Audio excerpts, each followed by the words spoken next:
Hello, all you freedom-loving patriots. This is the movable guide on the metamorphosis of the 1985 sawmill. I've basically got it done. She slides in and out like she's supposed to on the track, follows the band like it's supposed to.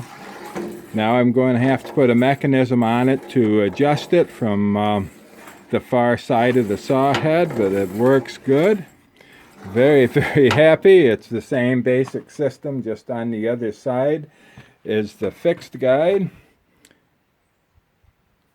I just pushed the button on the phone, but I guess I didn't lose anything. Yep, it's getting dark. Anyway, there we go. There's the adjustable band guide. Yep, fingers in the way. Slides back and forth, just beautiful. I don't know as I need the second arm to support it. It seems very, very good. It's very tight. There's going to have to be a little bit of room for it to slide, but it slides very nice. Very pleased with the way it came out. Monday, I'm getting a new drive pulley. This is 14.4 inches in diameter. The old pulley you see back there.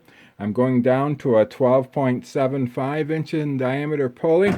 That with a B belt, it actually has a datum line of 12.4. And I run a 3.7 inch diameter with a B belt driven pulley. That's a centrifugal clutch.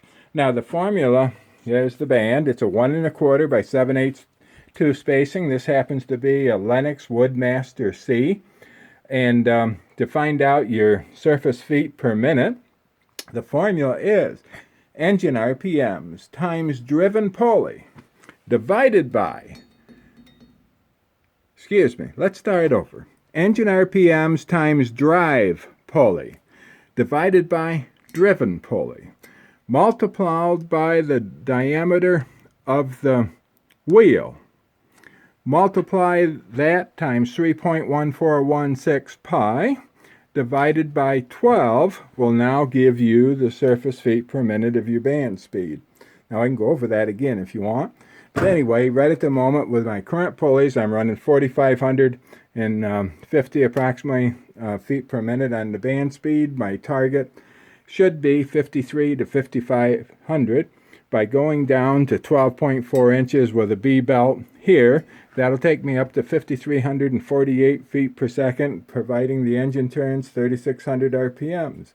Shouldn't be a problem. I've got a tiny tack to go on the engine, so we'll know what the RPMs are. But yep, the guide still moves. Just got to put a linkage on it now to move it from the outside with the shields closed. Of course, depending on the size of your log will depend on where you have this guide set. And as we saw in a cant, it'll be in here. You'll never really use the end of the track. That would be 6 8 inch stick. Well, maybe we might.